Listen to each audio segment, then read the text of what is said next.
So Regal movie theaters on Monday, September 26, 2022, held a Mystery Movie Monday.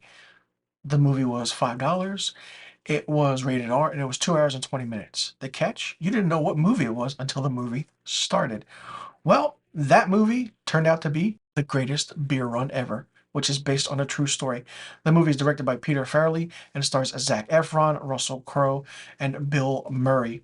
Now, it tells the story of John Chicky Donahue, who, during the 1960s or 1968, was one of very few men, or just one guy, for example, goes out and goes into Vietnam to deliver beer to U.S. servicemen. Yes, mostly his neighbors and his friends that he knew, and it's based on the book of the same name. Now, the movie is straightforward and simple. That's the title of the story, The Greatest Beer Run Ever. The book made national news, and I remember hearing about this, and I mean, it's just interesting to see what this movie was and is. I didn't expect to see this movie, but it's also premiering in select theaters and on Apple TV Plus September 30th, 2022. So you could say that this movie was sort of a sneak preview, so to speak. Now, the movie is full of political gestures and stuff. Russell Crowe plays Arthur Coates, who is a press photographer or a war photographer, and Bill Murray plays the Colonel. That's it. That's all he plays is the Colonel. He owns a bar, and he's in it for maybe, I want to say, 15 minutes total. Russell Crowe is probably in it for a half an hour, but this movie is full on Zac Efron. Zac Efron did a fantastic job in this movie. The movie is an American biographical war action comedy drama film. I know that's a lot to put into one genre, but it's very, very interesting. You see the aspects of him going into Vietnam, certain areas, and people think he's CIA, but he's not CIA. But he goes along with it just to get to certain areas where his friends are or his neighbors are, and he meets and then they know who he is. Like, Chicky, do that? Donahue, like, what? What are you doing here? It's great. And then he sees something that he's not supposed to see. Then the CIA's after him. And then we get into the gist of how he has to come home because he's seen too much and he's like, I'm done. That's it. And it's just the war aspect of the political landscape of being the year 2022 and talking about the Vietnam War 50 plus years later. It's absolutely insane. But they do touch on certain bases of should the war have happened, shouldn't have happened. These kids were young kids going in, these men, not men, these kids were 17, 18 going into a war, not knowing what they would think and be a part of. And then the aspect of LBJ, what's real, what's not real, and it's really interesting and it's really heartfelt. Then you see the aftermath of bombings, fighting. It's just, I mean, for people of the Vietnam War and who went through it, probably just, this movie shouldn't be that movie to see for them. On the aspect of, I want to say, directing, really well done job. A different aspect of how it's a comedy drama and it's also a biographical action film. It gives a different meaning to it. Peter Farrelly is a phenomenal director. He's more of a comedy writer than he is a drama writer.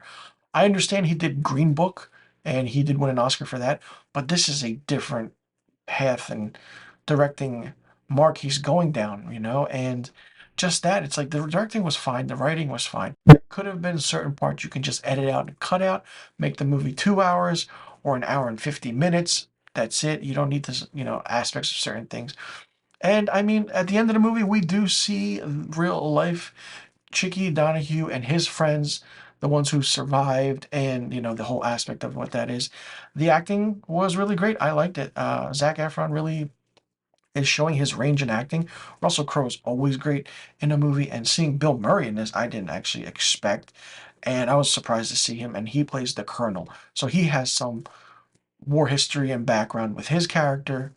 Arthur is kind of the father figure in Vietnam to Chicky, and then Chicky's like the character I didn't like because he just felt he just had to keep going and going. It's like, no, I have to deliver beer to my friends. Like, you're insane, right? In a war that we don't know when it's going to end. Like, come on. I mean, it happened in 1968. It took 7 years for the war to end.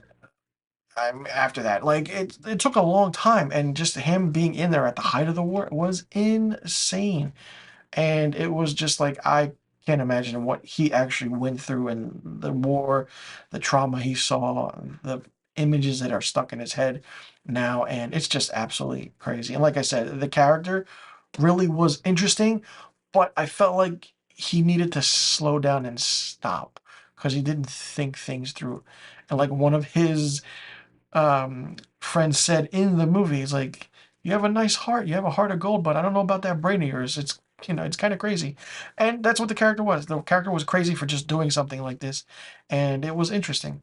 I want to say for me, the greatest beer run ever gets 3 out of 5 stars. So let me know in the comment section below what you thought about this movie if you've seen it, and will you be checking it out on Apple TV Plus and in select theaters when it releases September 30th, 2022.